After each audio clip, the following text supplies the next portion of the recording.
به نحيا بلا ذل حياة الأمن والسلم شريعة ربنا نور به نسمو على.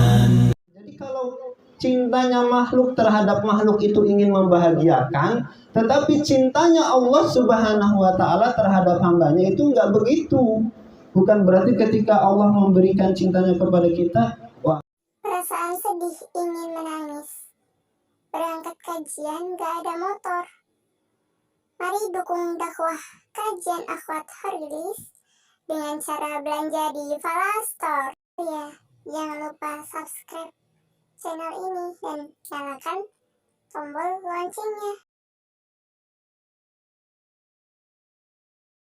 kalau Allah Subhanahu wa Ta'ala, Rabb semesta alam ini sudah cinta kepada kita, kira-kira sama enggak dengan konsep cintanya seorang hamba kepada hamba tadi?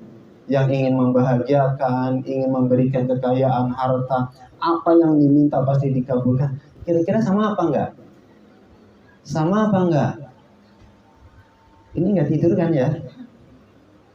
Pura-pura mikir atau emang benar mikir ya? Sama apa enggak? Kok labil ya, ada sama ada beda. Sama apa enggak? Beda. Jelas kalau cintanya hamba terhadap hamba, cintanya makhluk terhadap makhluk ini ingin membahagiakan orang yang dicintainya, tetapi cintanya Allah terhadap makhluknya itu tidak sama dengan makhluknya. Loh, kok enggak sama? Karena laisa kamitsli syai'un wa huwas samiul basir. Allah itu tidak sama dengan makhluknya, dan Allah itu maha melihat lagi maha mendengar. Jadi kalau cintanya makhluk terhadap makhluk itu ingin membahagiakan, tetapi cintanya Allah Subhanahu wa Ta'ala terhadap hambanya itu enggak begitu. Bukan berarti ketika Allah memberikan cintanya kepada kita, wah berarti saya itu akan diberikan harta, diberikan kekayaan, diberikan kemudahan dalam kehidupan dunianya. Enggak begitu.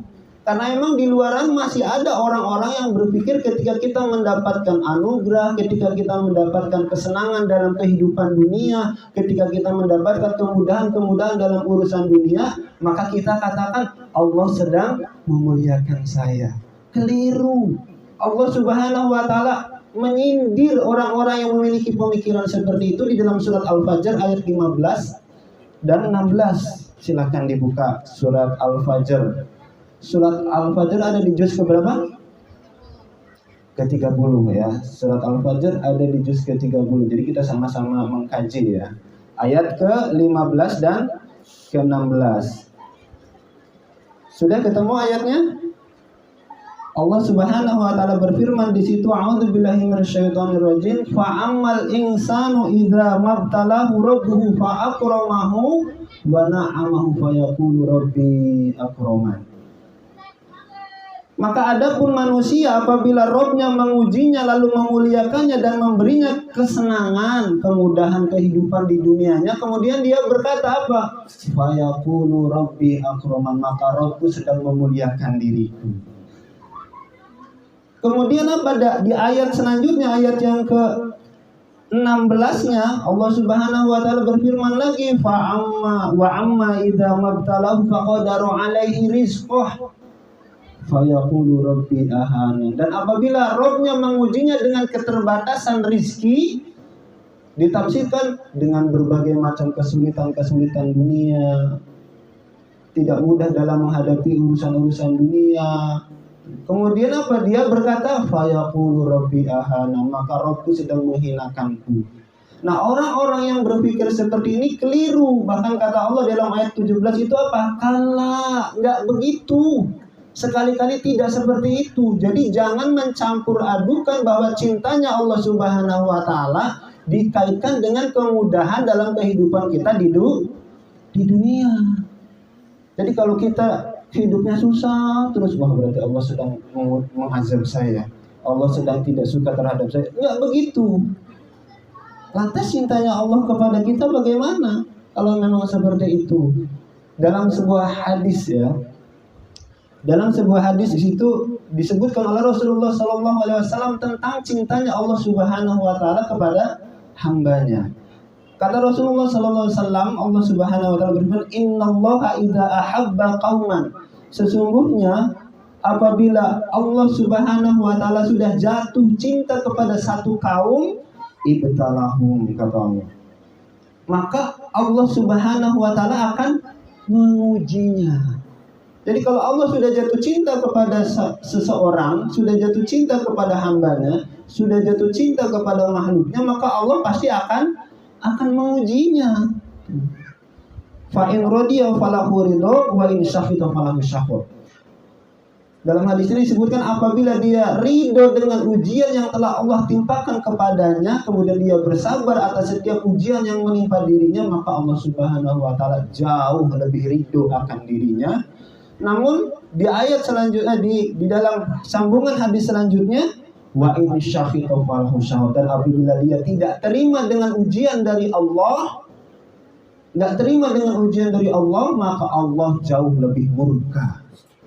Allah jauh lebih murka. Ketika apa? Ketika kita tidak suka dengan ujian yang telah Allah timpakan kepada kita, sehingga kita berpikir, ya Allah, kenapa saya itu sudah hijrah, saya itu sudah mencoba ikut dengan pengajian-pengajian, memakai pakaian syar'i, berteman dengan orang-orang soleh, tapi kok hidup saya kok malah tambah rusak, hidup saya kok malah tambah belangsak, hidup saya kok seolah-olah sulit terus.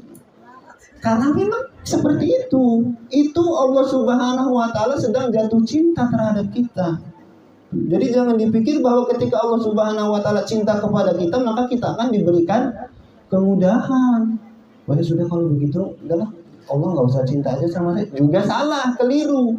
Karena setiap ujian yang Allah berikan kepada kita pasti ada harga yang akan Allah ganti. Terus apa sih fungsinya, kenapa Allah Subhanahu wa taala menguji kita kalau emang cinta kepada kita? Bukankah Allah Subhanahu wa taala itu tidak akan pernah mendolimi hambanya? Lantas kenapa kok kalau Allah cinta kepada kita justru Allah uji kita dengan musibah, Allah uji kita dengan kesusahan, Allah uji kita dengan kesulitan-kesulitan dunia? Maka Allah Subhanahu wa taala menjawab dalam surat Al-Ankabut. Surat Al-Ankabut, surat yang keberapa? Ya, surat yang ke-29, ayat yang kedua dan ketiga.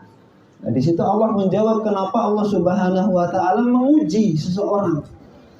Dalam ayat yang kedua dan ketiga surat Al-Ankabut, sudah ketemu suratnya? Surat yang ke-29 ayat yang kedua dan tiga. Ya. Allah Subhanahu wa taala berfirman di situ, ahasiban nasi ayatraku ayyaqulu amanna wa hum la yuftanun. Kata Allah Subhanahu wa taala, apakah manusia itu mengira bahwa mereka akan dibiarkan hanya dengan mengatakan kami telah beriman dan mereka itu tidak diuji? Bahkan di ayat selanjutnya, ayat yang ketiga, di situ Allah Subhanahu wa taala berfirman, dan sungguh walaqad fatannal ladzina min qablihim, dan sungguh kami telah menguji orang-orang sebelum mereka, maka Allah pasti mengetahui orang-orang yang benar dan pasti mengetahui orang-orang yang dusta. Jadi kalau kita sudah hijrah, kata sendiri nih ya, kalau kita sudah hijrah ternyata Allah justru malah menguji kita. Tujuannya apa? Allah Subhanahu wa taala ingin mengetahui hijrahnya kita itu benar atau enggak. Hijrahnya kita itu asli atau tidak. Hijrahnya kita itu cuma hijrah ikut-ikutan atau memang benar-benar hijrah karena Allah. Maka untuk mengetahui itu semua, maka diujilah kita dengan berbagai macam musibah.